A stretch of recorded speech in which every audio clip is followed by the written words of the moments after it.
Sur ces bancs, des jeunes âgés entre 16 et 18 ans ont l'habitude de s'installer pour discuter, prendre le soleil. Sauf qu'entre samedi et mardi dernier, ils prennent aussi des cigarettes roulées proposées par d'autres jeunes du même âge, des cigarettes empoisonnées avec des substances chimiques.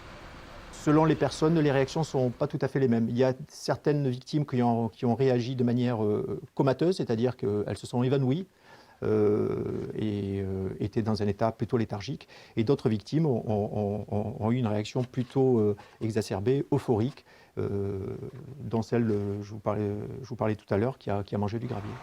Des jeunes qui abordent dans un climat convivial d'autres jeunes, square Mozart, dans les rues du centre-ville de Roanne ou encore sur la commune voisine du Coteau. Le modus operandi s'est répété 4 fois. Le but des auteurs des faits était de dépouiller leurs victimes, 6 victimes au total qui ont été hospitalisées dans un état hors norme. Il a même été indiqué par un médecin qu'il s'agissait d'un produit qui aurait un effet 300 à 400 fois supérieur à celui du cannabis. Donc voilà. Je reste dans l'attente des expertises qui ne devraient pas tarder d'ici quelques jours. Les victimes sont aujourd'hui hors de danger, mais les autorités invitent à la plus grande vigilance car il y a un précédent à Mayotte et à La Réunion. Là-bas, ces cigarettes sont appelées la chamane ou tabac chimique et en 2018, elles ont fait des ravages.